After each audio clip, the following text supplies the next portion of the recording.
to another episode of Woman Witness Podcast, The Stories at the Well. I'm your host, Leah Fortier. Here on this platform, we bring to you voices of women who are out there making a positive difference and effort to change the community, change their lives, and just make a difference in this world today. Today, I have a very special topic and a very special guest. I want to go ahead and read to you a little bit about her. Today, I am thrilled to introduce to you my very special guest. We're going to be meeting Sheri Simmons. Sheri Simmons is a proud owner of From Pain to Purpose LLC. She holds a master's degree in law and mental health, as well as a bachelor's degree in political science. Sheri is a dedicated professional who is currently pursuing her Ph.D. in mind-body medicine and concentrating on alternative approaches to mental health. With her extensive knowledge in law, mental health, and political science, along with authoring over 25 books. Whoa. Sheri's vision is to establish a wellness center that specializes in alternative mental health services. Let's give a warm welcome to my special guest today, Sheri Simmons. Thank you so much for joining us here today. Thanks for being my special guest. You're welcome. Thanks for having me. I'm so excited. I'm glad to have you here. And I was really intrigued by your alternative methods to tackling mental health. And I know that that's what you want to talk about. I know that's what you went to school for. You have the extensive background and you authored over 25 books. It's for myself and others I ghostwrite. So some of the ghostwriting is included in that. So you won't see my name on some of the writings, but I did write. Oh, so you go, okay, hold on now. All right, let's go, Sheri. We have to talk about that. Okay. Introduce yourself, Sheri. Tell us a little bit about you. So my name is Sheri Simmons. I'm a native New Yorker. I live in Harlem. I'm a mom of 3. I'm currently a Ph.D. student at Saybrook University. I have double masters in law and mental health and wellness. I couldn't decide which path I wanted to go through. I Girl. couldn't decide because I love them both, so I got both. And I just feel, I always just want to be that advocate to speak to people who cannot speak, but also give people options instead of this is what it has to be and this is what it is, because that's just not how it is for some people. Everyone has to do what's best for them. You said you couldn't decide on which field to go into. So what made you decide that these are the two that you want to focus on? Have you always known? I actually wanted to go to law school and I was really on that path, but I have performance anxiety, which is a thing. And so test taking is really hard for me. You have to take an exam to get into law school, and it was really bad. So I was like, you know what? I went the PhD route, but I do have that master's in law, so I didn't have to take the exam for that. What I love most about the law is just the research and just knowing, the history and what our rights are, and just always being a scholar of things, right? I always feel that I want to be the change that I want to see, and in order for me to be that, I need to know what's happening, right? We can't challenge things if we don't even have a clue what we're challenging and why we're challenging, right? So that's the reason why I got these 2 degrees, because I'm like, these systems are broken, right? There's something wrong in the mental health system for people, and there's something wrong in our criminal justice system. So how can I fix it? What can I do? I love that. And you're absolutely right. I promise you, I said that to myself in 2019, I believe, and especially in 2020, I was like, man, I wish I knew more. That's where I was saying, I was like, I wish I knew more, because so often we want to just start where we know, and that's not always the answer. We have to insert ourselves in the meat of it all. And I think that's what you are doing. You're in places that we need voices. And I love it. And I see where you're going with that, which is why I definitely want to talk to you. I want to first, before I jump into that, I want to ask you about your wellness center that you want to incorporate. Whoa. So I actually want to own a brick and mortar. It's going to be a building where we educate people on healthy cooking. So I'm going to have a kitchen where we can do healthy cooking. I want to have yoga. I want to have a meditation. I want to have acupuncture. I just want to have things, put in a place where people don't have access to. You tell people, oh, you need to eat healthy, but we don't show them.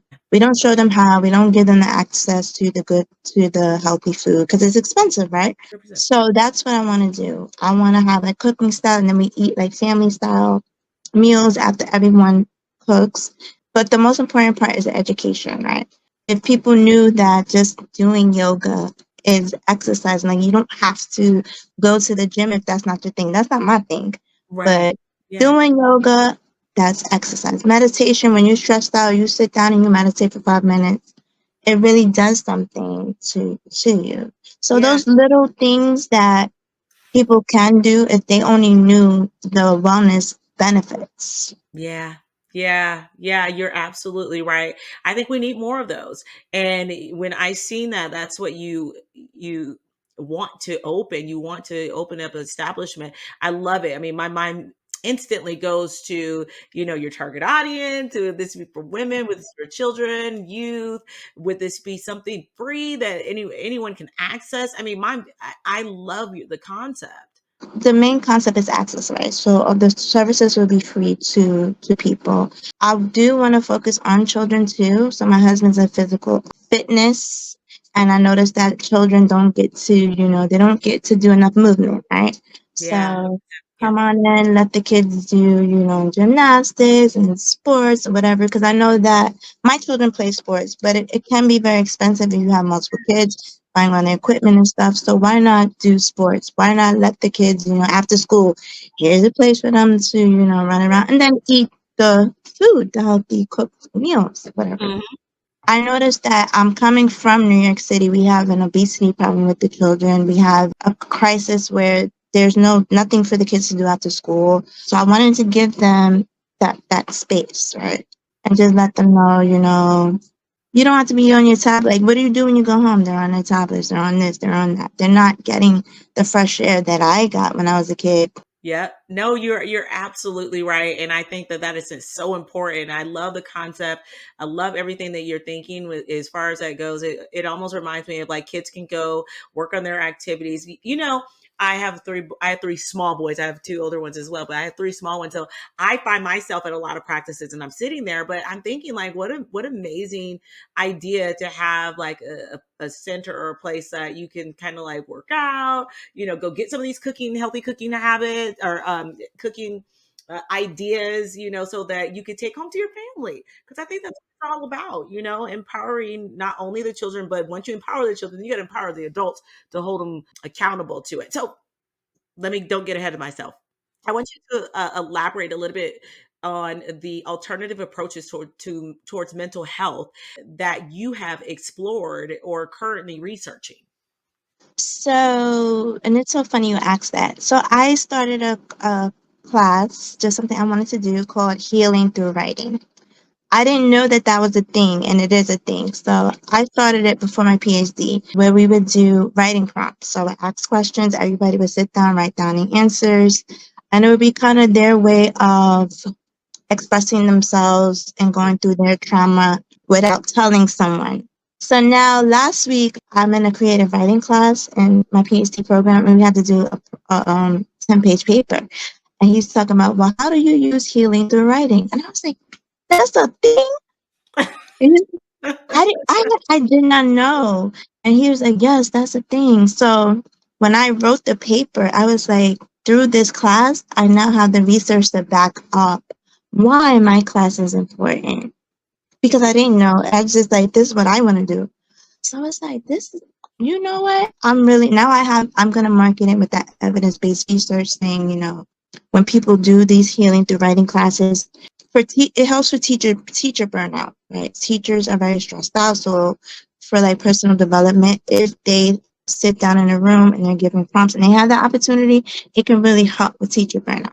I learned that. And it also gives people, they feel like they're in a safe space and they are just there with themselves and nobody's going to do any kind of judgment. And then when they're finished with the paper, burn it, rip it up, whatever they want to do with it. Yeah. Yeah. Um, so Yeah. I was like, wow, that's the thing. So I'm just like, and this is why I feel like getting the PhD is a part of my divine assignment. Because I was like, I actually was doing these things before I got to school. And now I see this is the reason why. And it just aligns so pretty beautifully. Yeah. I love that. And yes, it's, I love, okay, number one, I'm interested in seeing your paper if you hadn't, if you hadn't written or ripped it up or burned it, because it sounds as if you're saying that you actually did evidence research as to why writing through healing is important, right? We Yeah, have that was the assignment. you can So make that into a yeah. book. Hold on. You know what? Because you're right. I mean, a lot of that's what I did. I wrote 16 books. And throughout this process of writing, I started off writing children's books, and then now, I'm writing, huge self-help books. And I'm not writing anything that, I've read or researched. I'm telling people what I went through and the techniques that I've been through. And it was healing. However, I love the aspect that you give. You actually did research to that. So I would love to see that research. And even maybe we can partner and do a collaboration on the evidence-based research versus the reality actually living it, because it is true. And what I think, what's the beauty part or the beautiful part about what it is or what you said, is that you can burn it afterwards. So if you don't want to write a book, you just want to just get it out and you won't want to tell anyone, rip it up and throw it away. I went to an event before where we put the paper inside a balloon, blew the balloon up, and let it go. Yeah, Yeah. yeah. Yeah, I love it. I love it. I love it. I love the concept. And so after doing your evidence-based research, have you worked with any inspiring authors or work with anyone who may be battling or dealing with trauma or trying to get over, kind of stuck in that mental, I'm not gonna say stuck, but trying to figure their way out through that mental health space?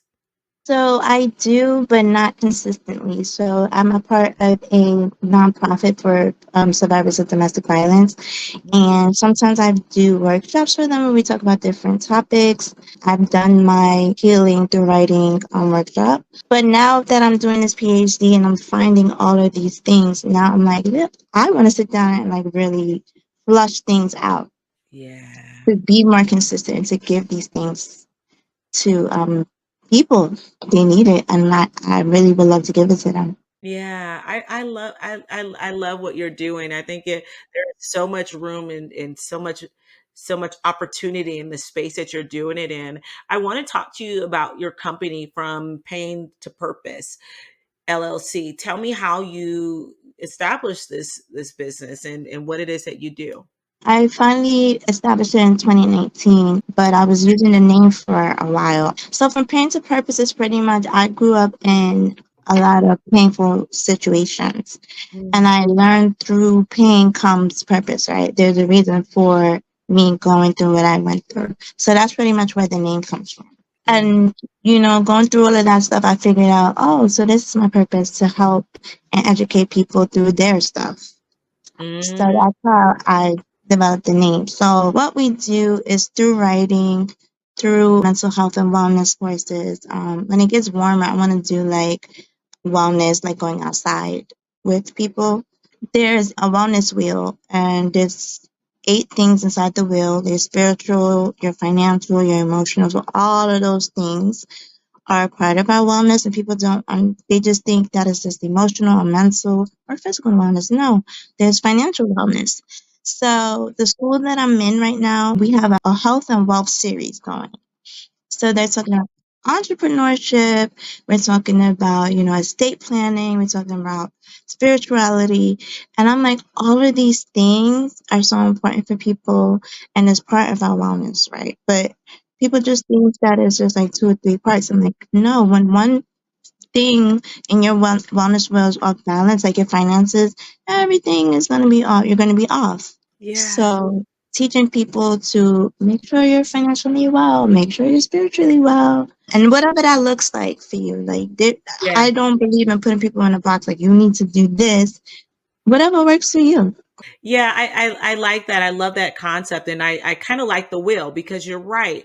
Sometimes we can, overcompensate in one area, or let's say we're, overly, we're good in the finance, right? We're good in one area and, we're totally lacking in the other. Talk to us a little bit more, Sheri, about making sure that balance is there and not feeling too much pressure if it's not. So I noticed that for a lot of people, it's expectations that get them. People get upset when they are a certain age and they don't have certain things accomplished.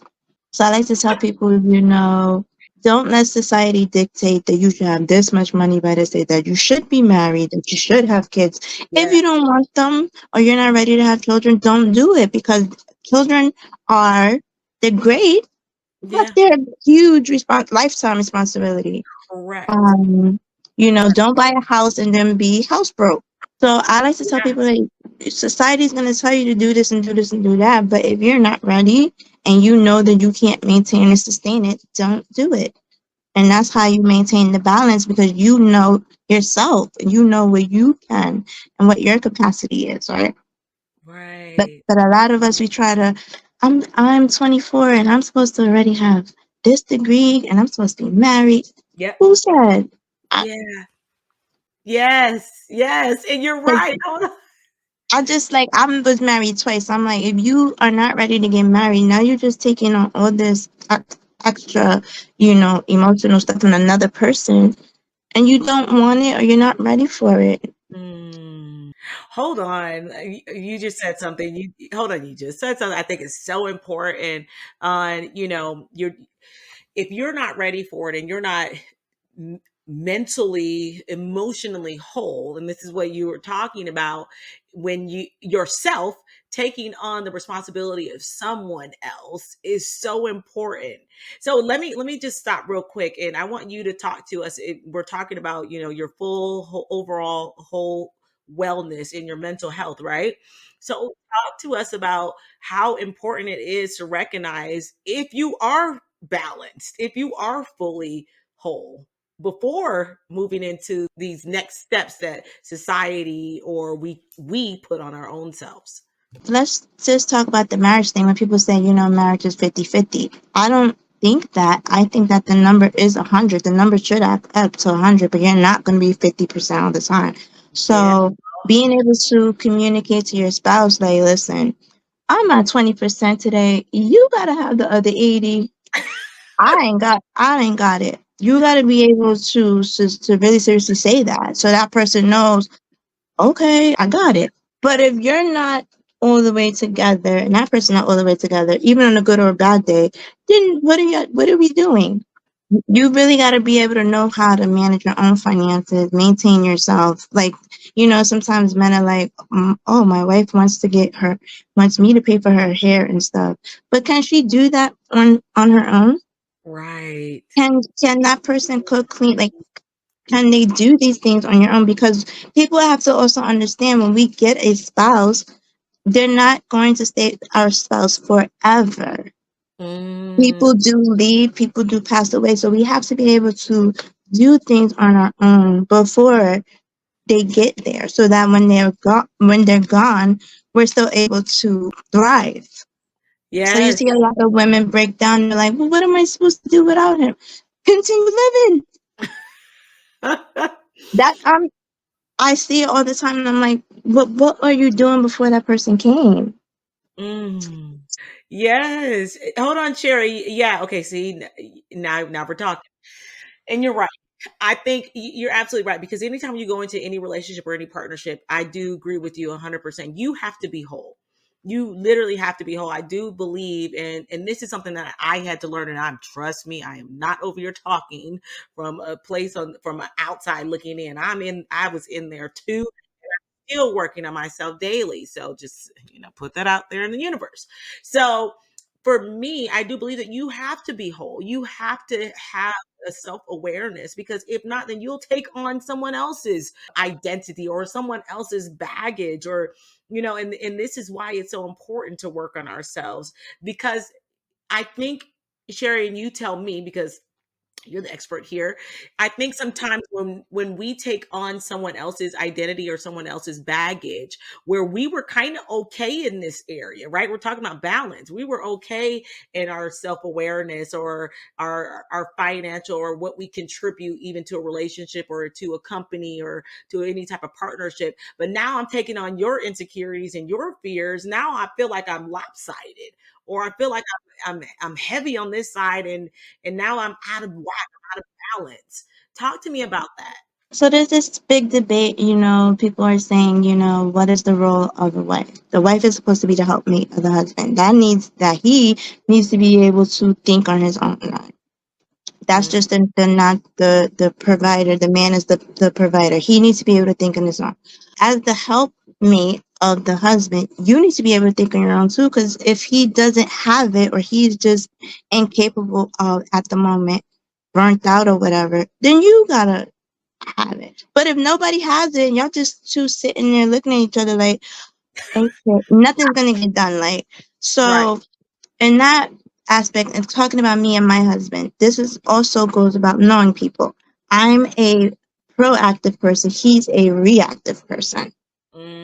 So Mhm. I know that. So I always stay on top of things way before things happen, and then he reacts, and I'm like, all right, it's done already. It's already done because I knew you was gonna. So a lot of times, some people, they just sit there waiting on their spouse to do this. Well, why didn't you do this? If you know that the person procrastinates or they don't do it right, whatever it is that they do, don't sit and wait for them and just do it, Yeah. right? Yeah. Because it's both of you that have to deal with the consequences of it not getting done. So Yeah. why not?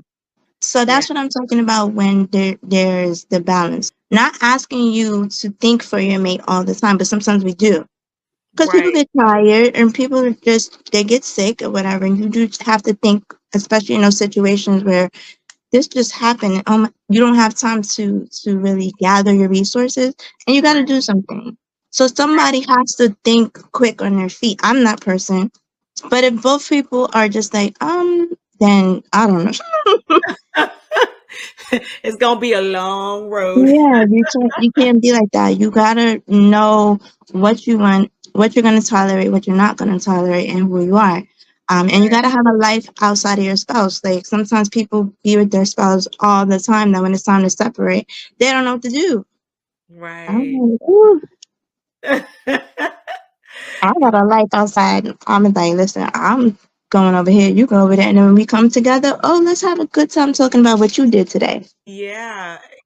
Self identity and self awareness. I couldn't agree more. I could not agree more with you.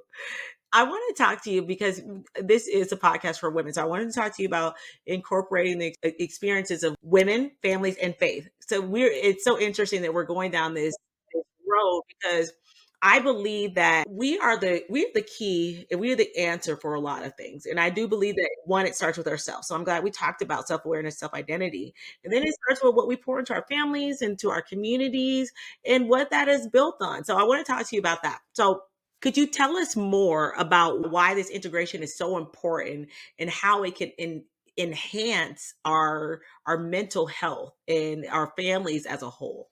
I think in dealing with families, because you are the mom and you are the wife, your family members put this false expectation on you that you are the end all be all. And with that being said, as that mom and wife, you have to take the time from them, like let them know and put up boundaries for your family members. Listen, I'm going out for whatever hours and I shall be back. If you need something, your daddy here or your grandma here or whoever's here. Because if you don't, in all reality, they're going to keep on. And I have two children with special needs, and they just bypass their dad and they're just mommy, mommy, mommy. Because if we think about it, we pour into our families, but most likely they're not, especially our children. They're not going to pour into us. So we got to pour into our own selves in order to give them. I can't give my family what I don't have. So if they don't want to give it to me, then I'm going to take it. It is what it is, right? Because when mommy's sick, it's just like they still want you to get up and make lunch and do this and do that. So for me, what I started doing My children do the laundry. My children are know how to cook, and my children do chores. And a lot of people are like, "Well, why do you have your kids do laundry?"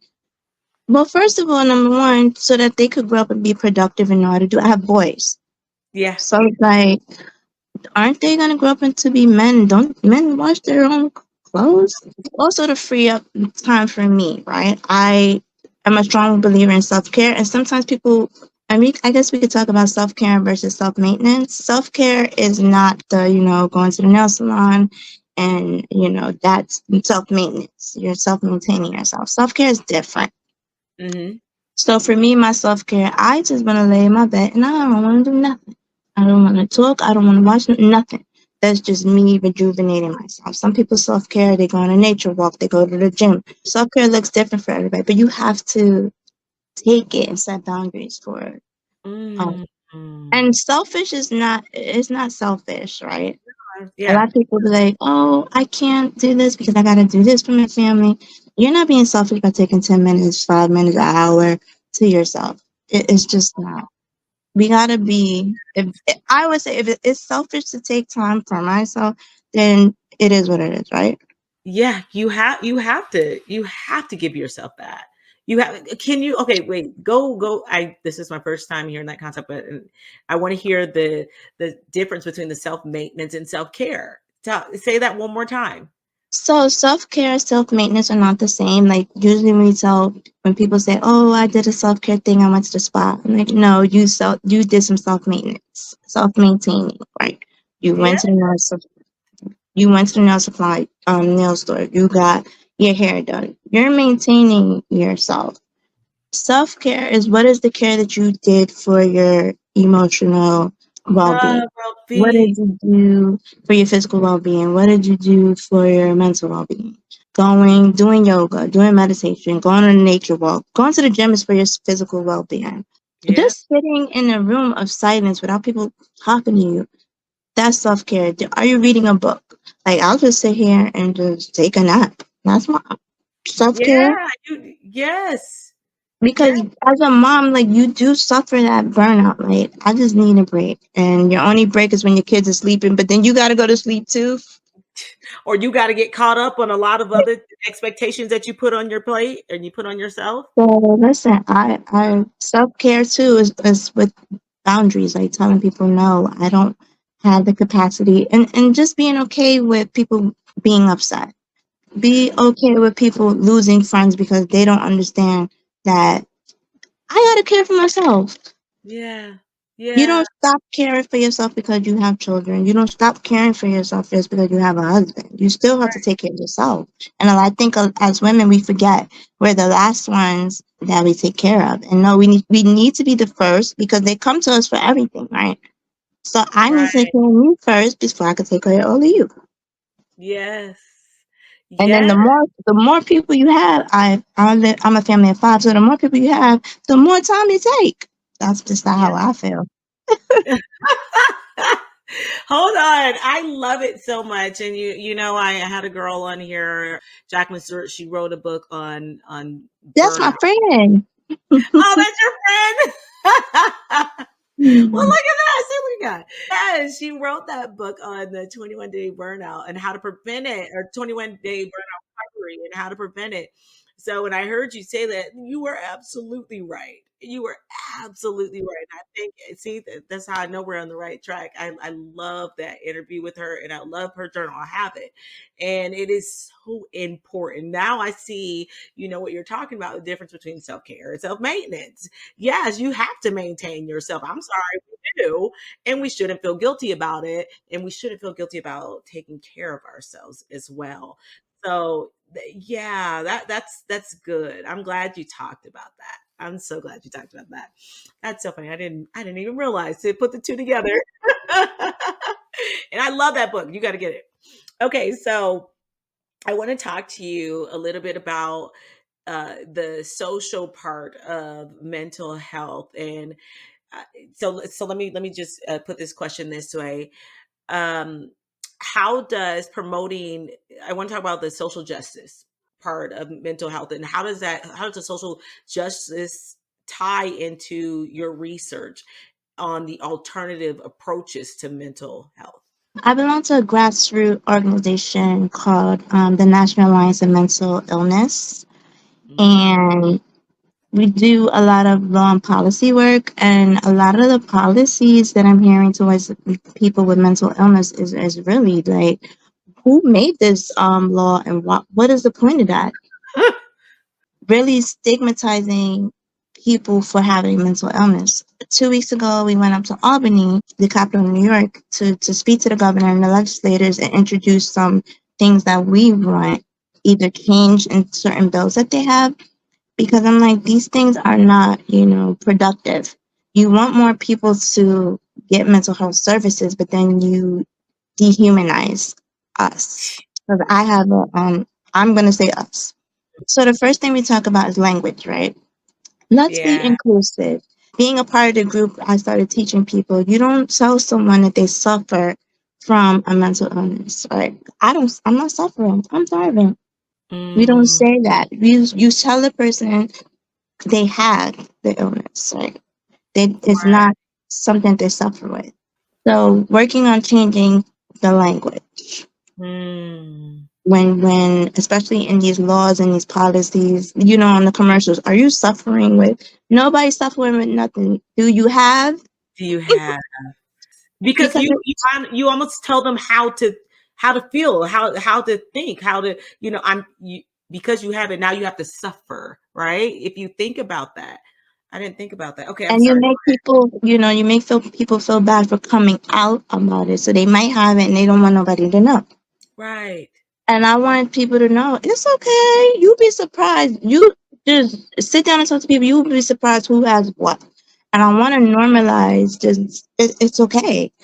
Yeah. But just to hear, oh, you're suffering with? No, I'm sorry. You don't say to a person who has like cancer, oh, you're suffering with cancer. That's kind of rude if you think about it. It is. It is. I So never actually thought about it. You're right. so we Wow. always bring up that point, like that's rude to say to a person that has certain disorders. So don't put us in that box either. We are humans. We just happen to have these illnesses that we didn't ask for, and we Mhm. can thrive, right? There's medication, there's all these things that we can do, and you wouldn't even know unless we told you that we have stuff. Yeah, you're right. You're right. Hold on. You're absolutely right.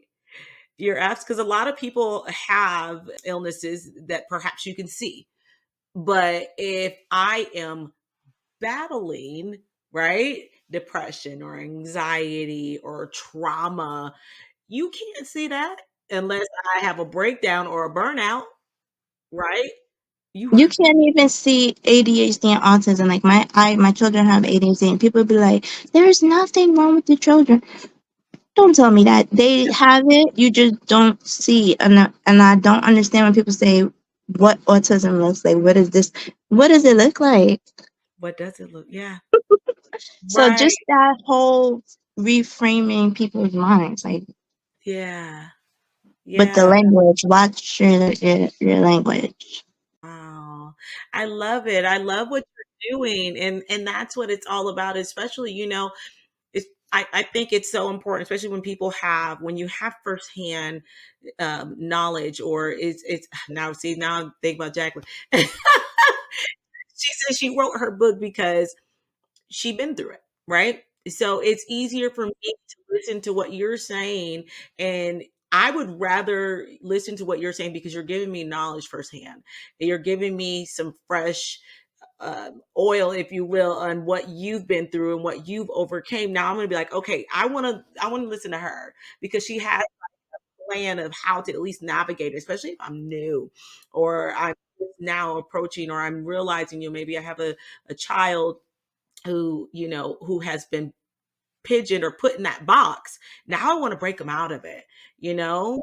Because I think even it's interesting you talk about language, and if we do have a child who has special needs, and if we tell them these things at a young age, but what happens when they become teenagers and adults, they're going to be still carrying these thoughts and the way of that society has deem them to be. Can I ask you to talk to some of the parents out there who may be in this situation like that? Maybe they're early on in the situation where they have children or they're caring for adult children. How can we begin to change that language with them?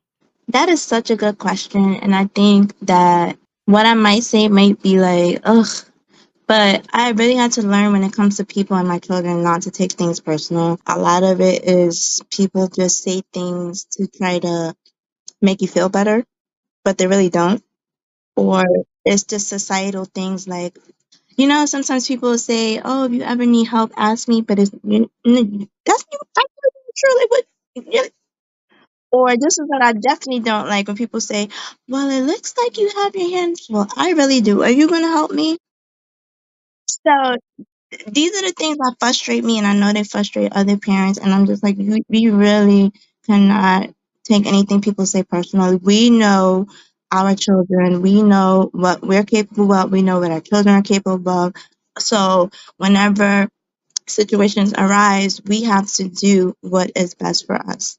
Don't let anyone tell you what your children can, what your children cannot do. That's why I teach my children early. One of my sons wrote a book. He has ADHD, but he wrote a book, I'm Special. And I don't like it when you say, I look funny or I look like this or I look like that. I'm the smartest person in my class.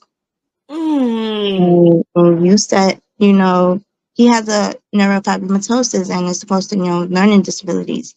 But look at that. Smartest person in the class, highest math scores in the class. So Wow. stop thinking that just because there's something mentally or physically wrong with a person that they don't have other great things going for them.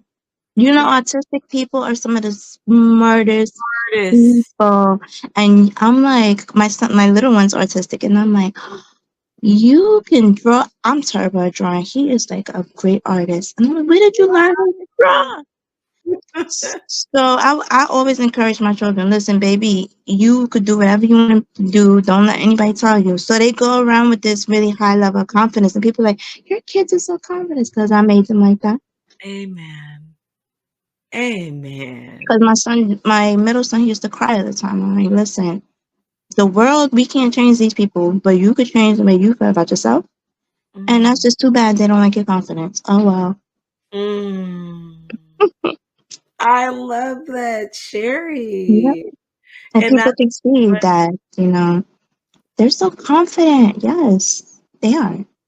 your son wrote a book. Yes, he 11-year-old, my 11-year-old, yes. Yeah. Wow, that's literally what it's all about. It's all about language and it's all about what you instilled in them. And I think I can actually see so many different things right now.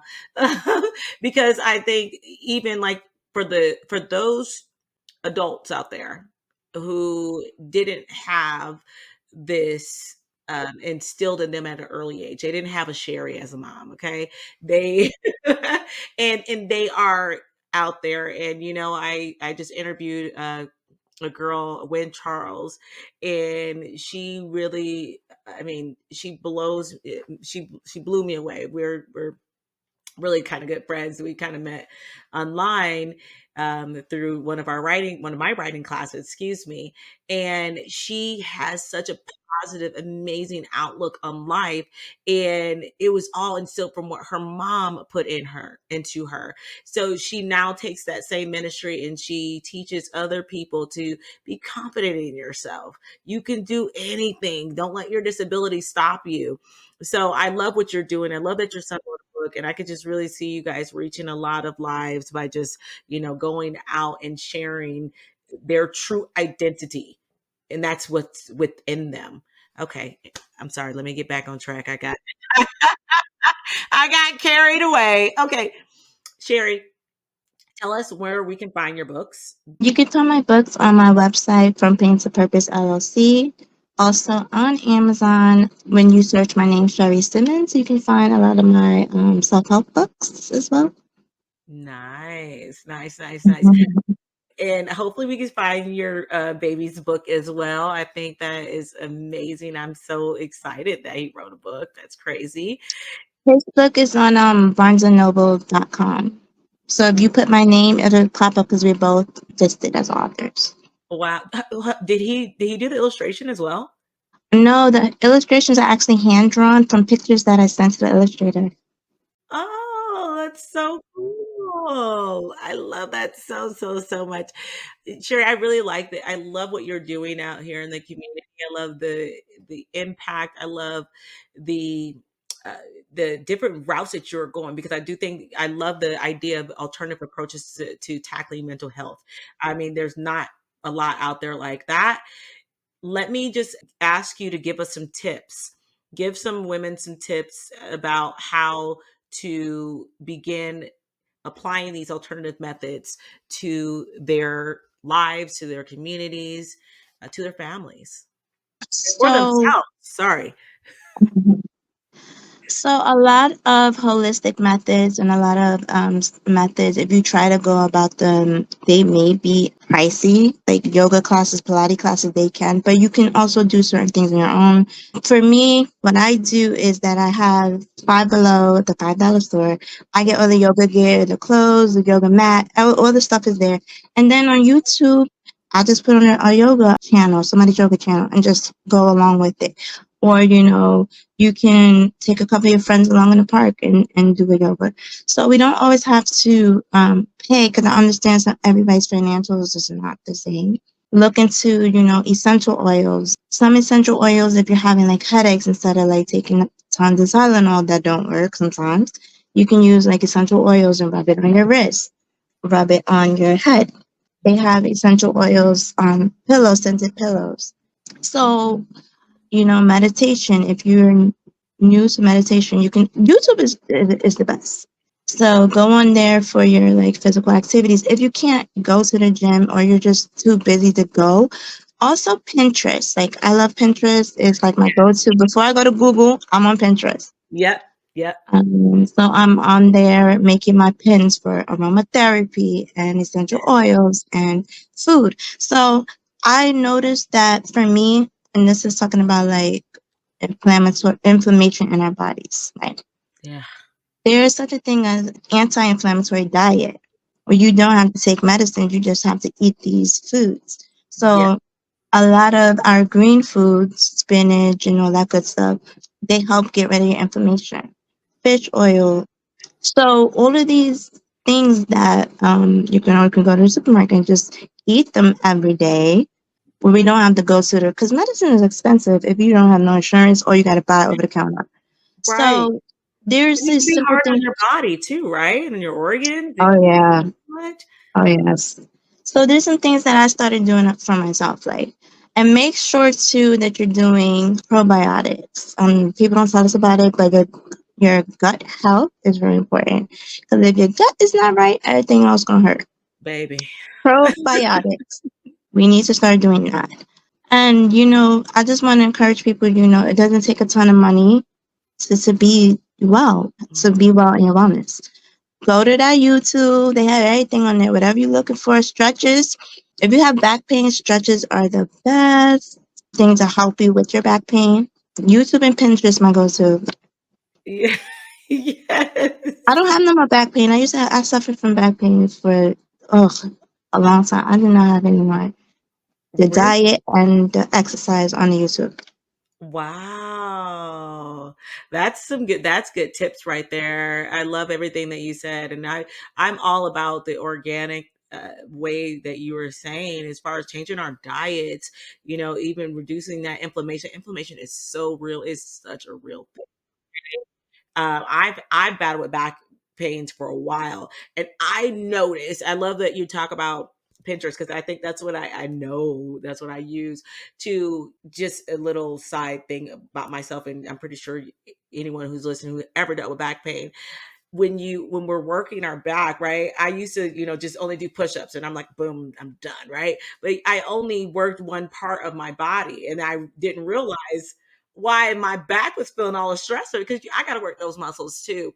So doing a 360 workout to really, pull myself together, pull that core together to help with those backs. And Pinterest, YouTube, you're right. So yes, thank you so much. Thanks for those tips, Mary. I think that a lot of women who are listening, take advantage of some of these things. And, especially I love the diet thing, reducing the inflammation, excuse me. That's huge, totally huge. Okay, I want to thank you so much for coming and pouring at the well. And I know you just gave us some fun tips, but I want you to give us just some word of wisdom, word of encouragement, especially aimed around what we spoke about, which is our mental health and our well-being all together, and being balanced as a whole, and being our best selves. Give us a tip, not a tip, give us some advice to take with us throughout the week. So my best advice to people is that life is a journey, but it's our own individual journey. Like it's not a race. There's nobody that you should be competing with. You should only be competing with yourself to make yourself better, whatever that looks like. Don't compare yourself to, your siblings or whoever. Live your life on your own accords in your own capacity. Yes. Yes. I love it so, so, so much. Okay, Sherry, you came and you poured today at this well. I thank you so much. I didn't get through the rest of my questions, but that's okay. But if you have more questions for her, please put it down below in the description or in the comments, and we will definitely get back in touch with you. If you were blessed by this episode and we ask that you share it. We ask that you share it. We ask that you follow Sherry on social media, follow us for more episodes and more amazing women that come to pour at this well. If you think that you have a story that you want to share and want to bring to this well, contact us at info@womanwitness.com. That's info@womanwitness.com. We want to hear from you. Thank you all for tuning in to another episode of Woman Witness Podcast and Stories at the Well. Perhaps you were chosen for such a time as this to write, to tell your story, your truth. Until next time, bye.